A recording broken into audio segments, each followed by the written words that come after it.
പക്ഷേ BJP government അവതരിപ്പിച്ച ധനകാര്യ വകുപ്പ് മന്ത്രി അവതരിപ്പിച്ച ബഡ്ജറ്റ് തികച്ചും നിരാശാജനകമായ ഒന്നാണ്. അവരുടെ ഒരു സമീപനം കൃത്യമായിട്ട് സൂക്ഷ്മമായിട്ട് പരിശോധിച്ചാൽ ഞങ്ങൾ ഇതൊക്കെയാണ് ചെയ്യുക, നിങ്ങൾക്ക് എന്താ ചെയ്യാൻ പറ്റുക എന്നൊരു നിലയാണ്. എന്ന് പറഞ്ഞാൽ രാമക്ഷേത്രത്തിൻ്റെ ഉദ്ഘാടനത്തോടു കൂടി BJP വീണ്ടും അധികാരത്തിൽ വന്നിരിക്കുന്നു എന്ന ഒരു മാനസികാവസ്ഥ ഈ ഞങ്ങൾ വന്നതിന് ശേഷം പിന്നീട് ഞങ്ങൾ ബഡ്ജറ്റെല്ലാം അവതരിപ്പിച്ചു കൊള്ളാം എന്ന ഒരു നിലപാടാണ് യഥാർത്ഥത്തിൽ ബഡ്ജറ്റ് അവതരണത്തിൻ്റെയും അതിൻ്റെ പ്രതികരണത്തിൻ്റെയും ഭാഗമായിട്ട് സാധാരണ ഒരു ആൾ മനസ്സിലാക്കിയാൽ കൃത്യമായിട്ട് ഉൾക്കൊള്ളാൻ സാധിക്കുന്നത് അതാണ്. സംസ്ഥാനങ്ങൾക്ക് കൈമാറ്റം ചെയ്യുന്നതിന് നീക്കിവെച്ച തുക അതിൽ 37,854 കോടി രൂപ ഇപ്പോൾ വെട്ടിക്കുറച്ചിരിക്കുകയാണ്. 13ാം ധനകാര്യ കമ്മീഷൻ്റെ കാലത്ത് കേന്ദ്ര നികുതി വരുമാനത്തിൻ്റെ 3.75% തുകയാണ് നീക്കിവെച്ചതെങ്കിൽ കേരളത്തിന് ഇപ്രാവശ്യം 1.97% നീക്കിവെച്ചത്. വലിയ രീതിയിലുള്ള കുറവാണ് വന്നു ചേർന്നിട്ടുള്ളത്. ഇതേപോലെ തന്നെ വളരെ പ്രധാനപ്പെട്ട മറ്റൊരു കാര്യമാണ് കടമെടുപ്പ് പരിധി വർദ്ധിപ്പിക്കണമെന്നും നികുതി വിഹിതം 60% സംസ്ഥാനങ്ങൾക്ക് നൽകണമെന്നുമുള്ള കാഴ്ചപ്പാട് അംഗീകരിക്കപ്പെട്ടിട്ടില്ല. പൂർണ്ണമായിട്ടും നിഷേധാത്മകമായ നിലപാടാണ് സ്വീകരിച്ചത്. കാർഷിക മേഖലക്കും തുക വെട്ടിക്കുറച്ചിരിക്കുകയാണ്. ഭക്ഷ്യ സബ്സിഡി ഇപ്പോൾ കുറച്ചിരിക്കുകയാണ്. ആരോഗ്യ മേഖലക്കും യഥാർത്ഥത്തിൽ വെട്ടിക്കുറവാണ് അനുഭവപ്പെട്ടത്. തൊഴിലുറപ്പ് പദ്ധതിയുടെ വിഹിതം അതും കുറച്ചിരിക്കുകയാണ്. UGCക്കുള്ള ഫണ്ടിലും നല്ല വെട്ടിക്കുറവാണ് സംഭവിച്ചിട്ടുള്ളത്. വിദ്യാഭ്യാസ മേഖലയിലും വലിയ തരത്തിലുള്ള ഇടിവ് അതിൻ്റെ ഭാഗമായിട്ട് ഉണ്ടാകുകയാണ്. ആശാ അംഗൻവാടി പ്രവർത്തകരുടെ വേതനത്തിൽ വർധനവുണ്ടാവുമെന്നായിരുന്നു പൊതുവെ ധരിച്ചിരുന്നത്. യഥാർത്ഥത്തിൽ ആവശ്യം അംഗീകരിക്കപ്പെട്ടില്ല എന്നുള്ളതാണ് ഏറ്റവും പ്രധാനപ്പെട്ട കാര്യം. എയിംസ്, റെയിൽവേ പദ്ധതികൾ, കോച്ച് ഫാക്ടറി, വിഴിഞ്ഞം തുറമുഖം, അതിൻ്റെ അനുബന്ധ വികസനം ഉൾപ്പെടെയുള്ള കാര്യങ്ങൾ ഇതിലൊന്നും യാതൊരു തരത്തിലുള്ള പരിഗണനയും കേരളത്തിന് ലഭിക്കുകയുണ്ടായില്ല. അപ്പോൾ കേരളത്തിൻ്റെ ആവശ്യങ്ങളൊന്നും പരിഗണിക്കാത്ത ഒരു നിലപാടാണ് ബഡ്ജറ്റിൻ്റെ ഭാഗമായിട്ട് വന്നത്.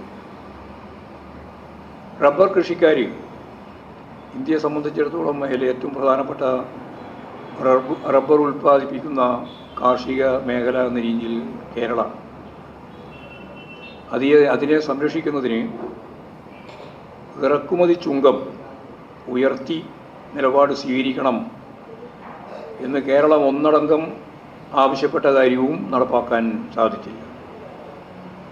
പ്രവാസികളുടെ ഏറ്റവും പ്രധാനപ്പെട്ട ഒരു കേന്ദ്രമാണ് കേരളം.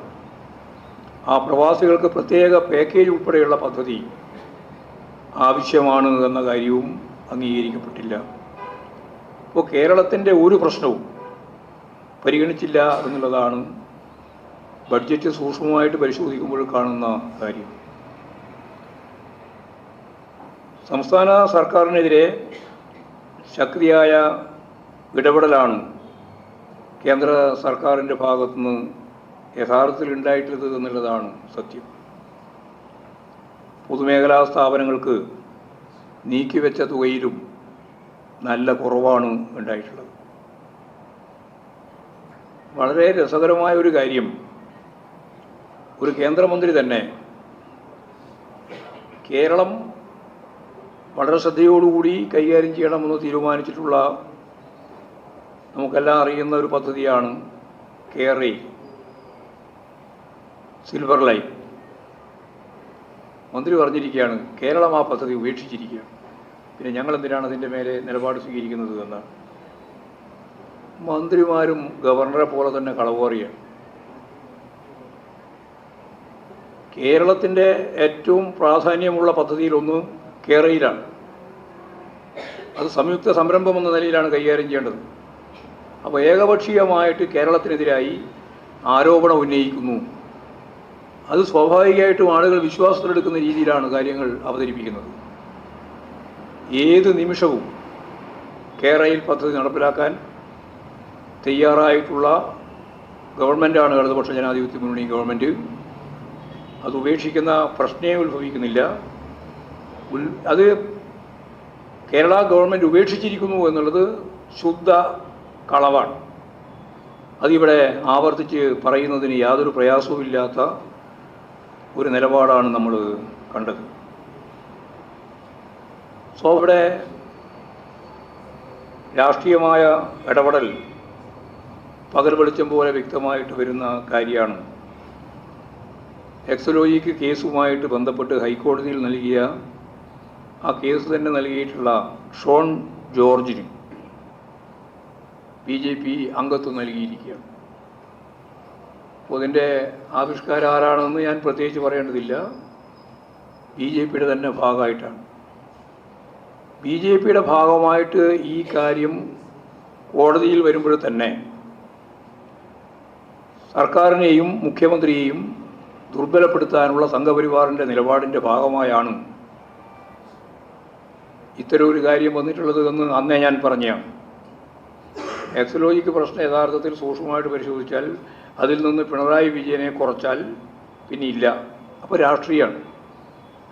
ആ രാഷ്ട്രീയ കാരണത്തിൻ്റെ ഭാഗമായിട്ടാണ് ഇതെല്ലാം നടത്തിക്കൊണ്ടിരിക്കുന്നത്. ഇവിടെ ഉള്ള വളരെ പ്രധാനപ്പെട്ടൊരു കാര്യം, BJP ഇത്തരത്തിലൊരു കേസും ഇപ്പോഴും BJPയുടെ ഭാഗമായിട്ട് ചേരുന്ന അവസ്ഥയും ഒക്കെ വന്നപ്പോൾ കേരള നിയമസഭയിൽ കോൺഗ്രസ് സ്വീകരിക്കുന്നത് ഇതേ BJP നിലപാടാണ്. അവിടെ BJPക്കാരില്ല എന്നുള്ളതുകൊണ്ട് അതിൻ്റെ ഒരു കുറവും നിയമസഭക്കകത്തും പുറത്തും UDFൻ്റെ ഭാഗമായിട്ടുള്ള MLA മാരും അതുപോലെ നേതാക്കളും ഒരു കുറവും വരുത്തുന്നില്ല. അവരും ഇതേ നിലപാട് സ്വീകരിക്കും. ഇപ്പോൾ കേന്ദ്ര ഏജൻസികൾ കോൺഗ്രസ്സുകാർക്കെതിരായിട്ട് വരുന്ന സംസ്ഥാനങ്ങളിൽ മാത്രം ഈ കേന്ദ്ര ഏജൻസി രാഷ്ട്രീയ നിലപാടാണ് സ്വീകരിക്കുന്നത് എന്ന് പറയുക. കേരളം ഉൾപ്പെടെയുള്ള മറ്റ് സംസ്ഥാനങ്ങളിലെ കോൺഗ്രസ് അല്ലാത്ത നേതൃനിരയിലുള്ള പ്രതിപക്ഷ നേതാക്കൾക്കെതിരായിട്ട് വരുമ്പോൾ അതിനെയെല്ലാം തീർച്ചയായിട്ടും BJP പക്ഷത്ത് നിന്നുകൊണ്ട് വിശകലനം ചെയ്യുക എന്നുള്ളതാണ് കേരളത്തിലെ കോൺഗ്രസിൻ്റെ ഒരു നിലപാട്. ഇപ്പോൾ BJPയുടെ പല കേസുകളും കൈകാര്യം ചെയ്യുന്ന UDFൻ്റെ ഒരു MLA തന്നെയാണ് നിയമസഭക്കകത്ത് ഇത്തരം പ്രശ്നങ്ങൾ ഉന്നയിക്കുന്നത് എന്നുള്ളതാണ് വളരെ പ്രധാനപ്പെട്ട മറ്റൊരു കാര്യം. അത് പിന്നീട് UDF ഏറ്റെടുക്കുന്നു എന്നുള്ളതാണ് കാണുന്ന ചിത്രം. ഇപ്പോൾ കേരളത്തിൻ്റെ അവകാശങ്ങൾ നേടിയെടുക്കാൻ കേരളത്തിലെ UDF MP-മാർ ഇടപെടുന്നില്ല എന്ന പ്രശ്നം നേരത്തെ തന്നെ ഉന്നയിച്ചതാണ്. സംസ്ഥാന നിയമസഭയിൽ അടിയന്തര പ്രമേയത്തിൽ കേരളത്തിന് അർഹതപ്പെട്ട നമ്മുടെ ലഭിക്കേണ്ടുന്ന കൃത്യമായിട്ടുള്ള നമ്മുടെ അവകാശം നമുക്ക് ലഭിക്കാതിരിക്കുന്ന, അതിനു വേണ്ടി ഒരു തരം ഉപരോധം തന്നെ തീർക്കുന്ന കേന്ദ്ര സർക്കാരിൻ്റെ അതേ നയമാണ് UDF MP-മാരും പിൻപറ്റുന്നത് എന്നുള്ളതാണ് സത്യം. അപ്പോൾ അതിൻ്റെ തുടർച്ചയായിട്ടാണ് MLA-മാരും നിയമസഭയിൽ ഇത്തരം നിലപാട് സ്വീകരിക്കുന്നത്. അപ്പോൾ കേരളത്തിൻ്റെ ആവശ്യങ്ങൾ നിരാകരിക്കുന്ന കാര്യത്തിലും BJPയും കോൺഗ്രസും ഒന്നായി നിൽക്കുന്ന ഒരു സ്ഥിതി നിയമസഭക്കകത്തും പുറത്തും വന്നു ചേർന്നിരിക്കുന്നു എന്നുള്ളതാണ് പ്രധാനപ്പെട്ട കാര്യം.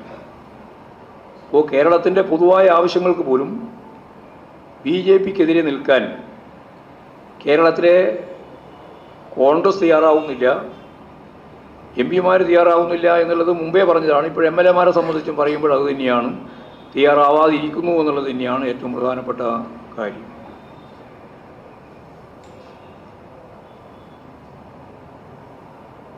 ഇവിടെ ഇന്ന് ഇപ്പോൾ മാധ്യമങ്ങൾ മുഴുവൻ മാനന്തവാടിയിൽ പട്ടണത്തിൽ തന്നെ ആന ഇറങ്ങിയതുമായിട്ട് ബന്ധപ്പെട്ട പ്രശ്നം വന്നിരിക്കുകയാണ്.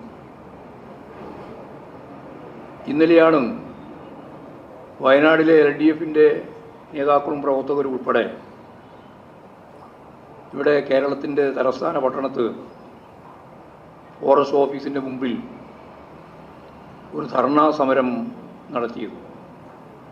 ഒരേ ഒരു മുദ്രാവാക്യം. ആ മുദ്രാവാക്യം വന്യജീവി ശല്യത്തിൽ നിന്ന് വയനാടിനെ കരകയറ്റണം. അത് വയനാട് മാത്രമല്ല, മലയോര മേഖല ഉൾക്കൊള്ളുന്ന, ഫോറസ്റ്റ് പ്രദേശം ഉൾക്കൊള്ളുന്ന എല്ലാ ജില്ലകൾക്കും ബാധകമായിട്ടുള്ള പ്രശ്നമാണ്. മുമ്പത്തെ പോലെയല്ല കാടുകളിൽ നിന്ന് വന്യമൃഗങ്ങൾ നേരെ നാട്ടിലേക്ക്, പട്ടണത്തിലേക്ക് ഉൾപ്പെടെ ഇറങ്ങി വരുന്ന സ്ഥിതിയാണ്. അതിലേറ്റവും പ്രധാനപ്പെട്ട ഒരു ജില്ല വയനാട് ജില്ലയാണ്. വയനാട് ജില്ലയുടെ ഒരു വലിയ വിഭാഗം ഭൂമി വനാണ്. അപ്പോൾ വനത്തിൽ നിന്ന് കർണാടക വനം അതിൻ്റെ അടുത്ത് തന്നെയാണ്.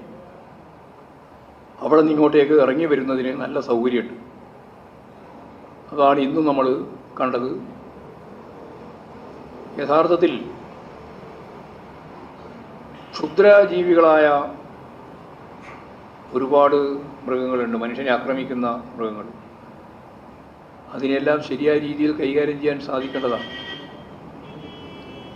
പന്നി ഉൾപ്പെടെയുള്ള മനുഷ്യനെ തന്നെ ആക്രമിക്കുന്ന രീതി വന്നിട്ടുള്ള മൃഗങ്ങളെ വെടിവെച്ച് കൊല്ലുക എന്നുൾപ്പെടെയുള്ള കാര്യങ്ങളെപ്പറ്റി ഒക്കെ തർക്കത്തിലും പ്രശ്നത്തിലുമായിട്ട് നിൽക്കുകയാണ്. അപ്പോൾ ഞങ്ങൾക്കിതിൻ്റെ ഭാഗമായിട്ട് പറയാനുള്ളത്, ഈ മലയോര മേഖലയെ അടിസ്ഥാനപ്പെടുത്തിക്കൊണ്ട്, ഇത് കേന്ദ്ര ഗവൺമെൻറ്റിൻ്റെയാണ് ഈ വനം, അതിൻ്റെ പ്രധാനപ്പെട്ട കാര്യങ്ങളൊക്കെ അവരാണ് ചെയ്യേണ്ടത്. ഒരു നയാ പൈസ ഇപ്രാവശ്യത്തെ ബഡ്ജറ്റിലും ഉൾക്കൊള്ളിച്ചിട്ടില്ല. വനമേഖലയിലെ വന്യജീവി കടന്നാക്രമത്തിൻ്റെ ഭാഗമായിട്ടുള്ള കാര്യം കൈകാര്യം ചെയ്യുന്നതിന് വേണ്ടിയുള്ള ഒരു നിലപാടും കേന്ദ്ര ഗവൺമെൻറ്റിൻ്റെ ബഡ്ജറ്റിൽ ഇപ്രാവശ്യം പ്രഖ്യാപിച്ചിട്ടില്ല. വേണമെന്ന് ആവശ്യപ്പെട്ടതാണ്. അതുകൊണ്ടൊരു പാക്കേജ് വേണം കൃത്യമായിട്ട്. വയനാട് പാക്കേജ് വേണം എന്ന് വയനാടുകാർ പറയുന്ന പോലെ തന്നെ വന്യജീവി ശല്യമുള്ള മലയോര മേഖല ഉൾക്കൊള്ളുന്ന പ്രദേശങ്ങളിൽ ശാശ്വതമായിട്ട് ഇതിന് പരിഹാരം കാണുന്നതിന് വേണ്ടിയുള്ള ഫലപ്രദമായ ഒരു പാക്കേജ് കേന്ദ്ര ഗവൺമെൻറ്റും സംസ്ഥാന ഗവൺമെൻറ്റും എല്ലാം ചേർന്ന് ജനപ്രതിനിധികളെയും അതുപോലെ തന്നെ എല്ലാ സർവകക്ഷി വിഭാഗങ്ങളെയും അടിസ്ഥാനപ്പെടുത്തി രൂപപ്പെടുത്താനാവേണ്ടതുണ്ട് എന്നാണ് അത് സംബന്ധിച്ച് ചൂണ്ടിക്കാണിക്കാനുള്ള കാര്യം. ഇത്രയും കാര്യങ്ങളാണ് പൊതുവായിട്ട് പറയാനുള്ളത്.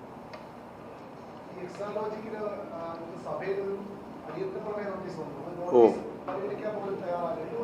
അത് പരിഗണിക്കേണ്ട പ്രശ്നമില്ല. എത്രയോ പ്രാവശ്യം പരിഗണിച്ചല്ലോ, എത്രയോ പ്രാവശ്യം ചർച്ച ചെയ്തതാണ്. ഇനി അതിൻ്റെ മേലെ പറയും ചർച്ച ചെയ്യേണ്ട കാര്യമില്ല. ഇപ്പം തന്നെ എന്തെല്ലാം ചർച്ചയാണ്.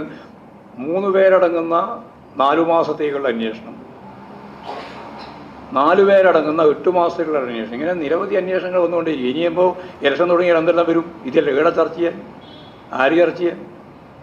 എല്ലാം രാഷ്ട്രീയമാണെന്ന് കൃത്യമായിട്ട് മനസ്സിലാക്കാൻ നമുക്ക് സാധിക്കണമല്ലോ. സോറൻ്റെ വർഷത്തിൽ ഇപ്പോൾ നമ്മൾ കണ്ടില്ലേ, ഓരോരാൾക്കെതിരായിട്ടും വന്നുകൊണ്ടിരിക്കുകയാണ്.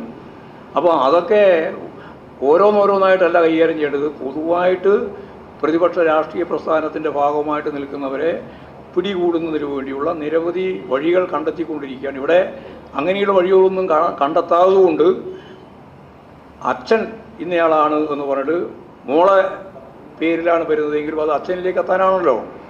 അത് കൃത്യമായ രാഷ്ട്രീയ കാഴ്ചപ്പാടാണ്. ആ കാഴ്ചപ്പാടിനെ രാഷ്ട്രീയമായിട്ട് തന്നെ എതിർത്ത് പരാജയപ്പെടുത്തുക എന്നാണ് ഉദ്ദേശിക്കുന്നത്. അല്ല, കേസിൻ്റെ ഭാഗമായിട്ട് ഇനി 4 മാസത്തെയും 8 മാസത്തെയും അന്വേഷണം വരട്ടെ, അപ്പം നോക്കാമെന്ന്. നമുക്കിതിനകത്ത് ഞാൻ നേരത്തെ പറഞ്ഞല്ലോ, ഇവിടെ ഒരു ഭയമില്ലാന്ന്. നിയമപരമായിട്ടുള്ള നോക്കും, എല്ലാം നിയമപരമായിട്ട് നേരിടാതിരിക്കാൻ പറ്റുമോ? രാഷ്ട്രീയമായിട്ട് നേരിടുക എന്നുള്ളതാണ് അതിലേറ്റവും പ്രധാനപ്പെട്ട ഞങ്ങളുടെ ചുമതല. അത് ഞങ്ങൾ കൃത്യമായിട്ട് നിലപാട് സ്വീകരിക്കും. നിയമപരമായിട്ട് സ്വീകരിക്കേണ്ടവർ നിയമപരമായിട്ടും സ്വീകരിക്കും.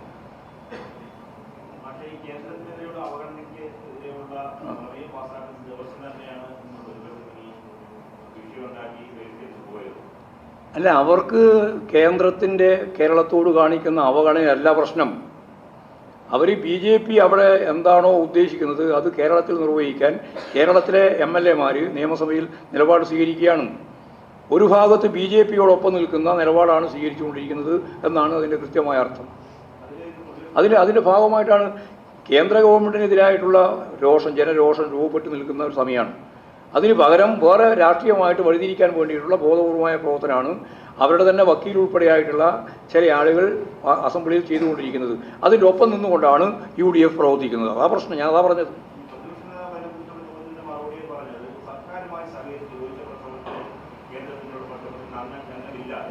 ഇല്ല, അദ്ദേഹം ഒരു വികസന പ്രവർത്തനത്തിനും അനുകൂലമായ നിലപാട് സ്വീകരിക്കില്ല. കേരളം ഒരു ഇഞ്ചിനി മുമ്പോട്ടേക്ക് പോകാൻ പാടില്ല. കേരളത്തിലെ ജനങ്ങൾക്ക് ലഭിക്കേണ്ടുന്ന ഒരാനുകൂല്യങ്ങളും ഇനി കൊടുക്കാനും പാടില്ല എന്ന ഉറച്ച നിലപാട് സ്വീകരിക്കുന്ന പ്രതിപക്ഷമല്ലേ. ഇത് ലോകത്തിങ്ങനെ ഒരു പ്രതിപക്ഷം ഉണ്ടാവുമോ? അത് ഞാൻ ഈ പത്രസമ്മേളനത്തിന് ഇതിന് മുമ്പ് തന്നെ പത്രസമ്മേളനത്തിൽ പറഞ്ഞാണ്. ഇങ്ങനെ ഒരു പ്രതിപക്ഷം ലോകത്ത് എവിടെ ഉണ്ടാവില്ല. ഒരു വികസന പ്രവർത്തനവും നടത്താൻ അനുവദിക്കില്ല എന്ന് പറയുന്ന ഒരു പ്രതിപക്ഷം പറയുന്നുണ്ടോ എവിടെയെങ്കിലും? ഇവിടെയല്ലാതെ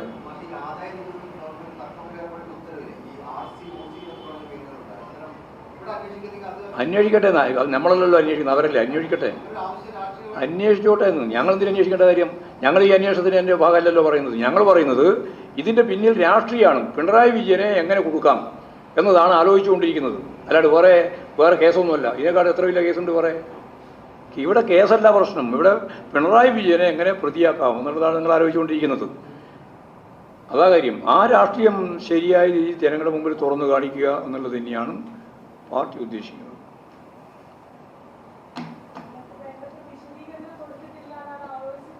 അങ്ങനെ പലതും പറഞ്ഞുകൊണ്ടേയിരിക്കും. വിശദീകരണം കൊടുത്തില്ലെങ്കിൽ പിന്നെ എങ്ങനെ അന്വേഷണം ഇങ്ങനെ 2 തരത്തിലും 3 തരത്തിലൊക്കെ വരുന്നത്?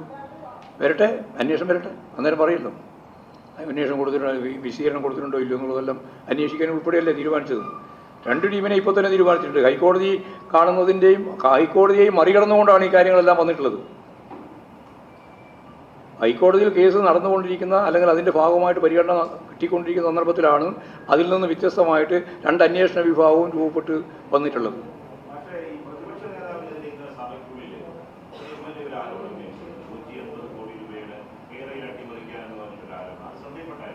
അത് ഞാൻ കണ്ടു, ശ്രദ്ധയിൽപ്പെട്ടു. അതിൽ എനിക്ക് വിചിത്രമായി തോന്നിയിട്ടുള്ളത്, ഈ അസംബ്ലിയിൽ ഒരു ആരോപണം ഉന്നയിക്കാൻ ഏത് മെമ്പർക്കും അവകാശമുണ്ട്.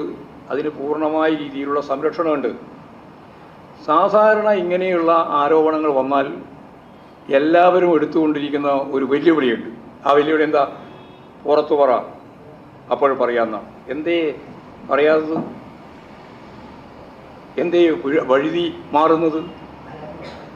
അത് പ്രതിപക്ഷ നേതാവിനല്ലേ വഴി മാറിയേ? പറയാനെങ്കിലോ എന്തേ അദ്ദേഹം പറയാതിരുന്നത്?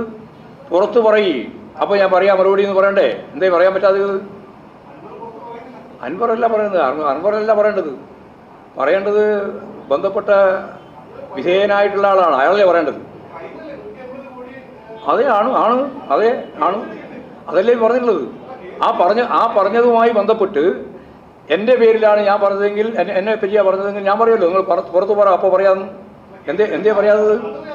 അത് പറയില്ല. അതെങ്ങനെ പറയുന്നത്? അതെങ്ങനെയാണ് പറയാവുന്നത്? അതല്ലേ വളരെ പ്രധാനപ്പെട്ട കാര്യം. അന്വേഷിക്കേണ്ട കാര്യം അന്വേഷിച്ചോട്ടെ, അത് നമുക്ക് അതിൽ വേറെ പ്രശ്നമില്ല. ഞാൻ പറഞ്ഞു വന്നത് എന്താ പറഞ്ഞാൽ, ഒരാളെപ്പറ്റി 150 കോടി രൂപയുടെ അഴിമതി കേരളയിലുമായിട്ട് ബന്ധപ്പെട്ട് ആന്ധ്രയിലെയും കർണാടകത്തിലെയും രൂപികൾ ചേർന്നുകൊണ്ട് ഇങ്ങനെ പ്രതിപക്ഷ നേതാവ് വാങ്ങിയിരിക്കുന്നു എന്നൊരു ആരോപണമാണല്ലോ അവിടെ ഉന്നയിച്ചത്. നിങ്ങളെല്ലാം പത്രത്തിലെല്ലാം വാർത്ത കൊടുത്തതാണല്ലോ. ആ വാർത്തക്ക് വിധേയമാവുന്ന വ്യക്തി സ്വാഭാവികമായിട്ട് സാധാരണ പറയുന്നത്, ഇത് നിങ്ങൾക്ക് പരിരക്ഷയുണ്ട്, ഇവിടെ എഴുതി കൊടുത്തുകൊണ്ട് തന്നെയാണെങ്കിൽ പോലും പരിരക്ഷയുണ്ട്, എന്നാൽ ഇത് നിങ്ങൾ പുറത്തു പറ എന്നല്ലേ സാധാരണ. ഇന്നേ വരെ ഏത് അഴിമതി വന്നാലും പുറത്തു പറയാന്നല്ലേ പറയാം. എന്തേ പറയാത്തത്? അതുകൊണ്ട് നിങ്ങൾ അന്വേഷിക്കണം. ആരോപണം ഗൗരവമില്ലാണ്ടിരിക്കും. പിന്നെ 150 കോടിൻ്റെ ആരോപണമല്ലേ? ഞാനെന്തിനാണ് ആവർത്തിക്കുന്നത്? ഇവിടെ വന്ന കാര്യം, നിങ്ങൾ പത്രത്തിൽ വാർത്ത കൊടുത്ത കാര്യം ഞാൻ പറഞ്ഞെന്ന് മാത്രമേ ഉള്ളൂ.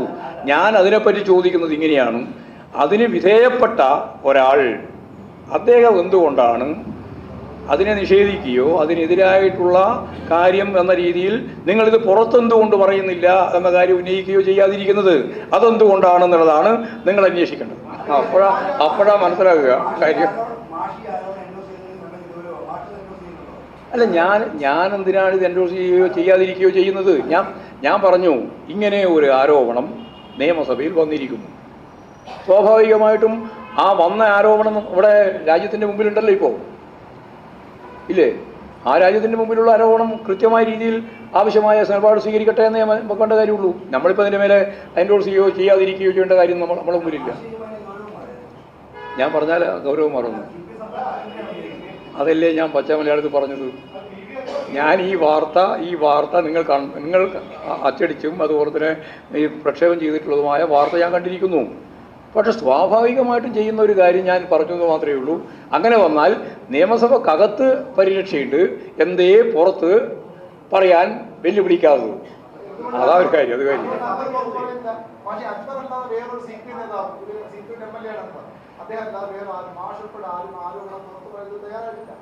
അല്ല, ഞങ്ങൾ പുറത്ത് പറയാണ്. അത് നോക്കട്ടെ. അത് ഇനിയും തീർന്നിട്ടില്ലല്ലോ. ഇനിയും തീർന്നിട്ടില്ലല്ലോ. ഇപ്പോൾ ഒരു ആരോപണം ഉന്നയിച്ചതല്ലേ ഉള്ളൂ. ഇനി അതിൻ്റെ വിശദാംശങ്ങളൊക്കെ വരുമ്പോൾ നമുക്ക് നോക്കാം. നമ്മൾ വെറുതെ ആവശ്യമില്ലാത്ത രീതിയിൽ ഇങ്ങനെ വർത്തമാനം പറയേണ്ട എന്താ കാര്യം, ചർച്ച ചെയ്യുന്ന എന്താ കാര്യം? വരട്ടെ, കാത്തിരിക്കുക. അതിനൊന്നും ധൃതിപ്പെടണ്ട. അല്ല, പ്രതിപക്ഷ നേതാവ് പറയുന്നത് ആ സംഭവത്തെ കൃത്യമായിട്ട് സാധാരണ രീതിയിൽ എന്താ ചെയ്യുക? ആദ്യം അത് നിഷേധിക്കുക. അതിന് നിഷേധിക്കുന്നേ ഇല്ല. നിഷേധിക്കാനാവുന്നില്ല എന്നാണോ അല്ല നിഷേധിക്കുന്നില്ല എന്നാണോ എന്താണ് ഒക്കെ അവർ പറയേണ്ടതാണ്. ഞാനതിലൊന്നും കടക്കാൻ ഉദ്ദേശിക്കുന്നില്ല.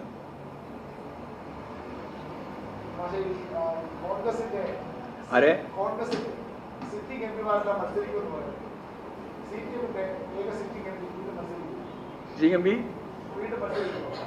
ഞങ്ങൾ ആരൊക്കെ മത്സരിക്കണം എന്നുള്ളതിനെ സംബന്ധിച്ച് തീരുമാനിച്ചു കഴിഞ്ഞിട്ടില്ല. മത്സരിക്കാൻ തീരുമാനിച്ചു കഴിഞ്ഞാൽ പാർട്ടി ആരൊക്കെയാണ് മത്സരിപ്പിക്കുന്നത് എന്ന് നിങ്ങളോട് പറയുകയും ചെയ്യാം.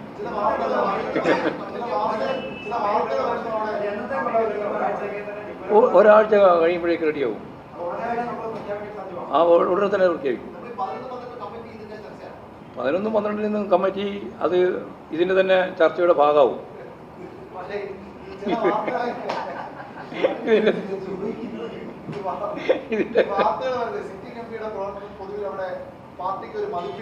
നല്ല മതിപ്പാണ്. ആരിഫിനെ പറ്റിയല്ലേ?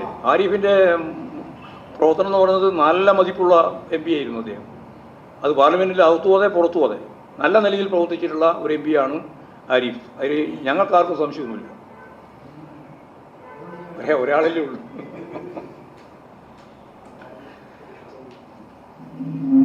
അപ്പോൾ അവസാനിപ്പിക്കാമല്ലോ.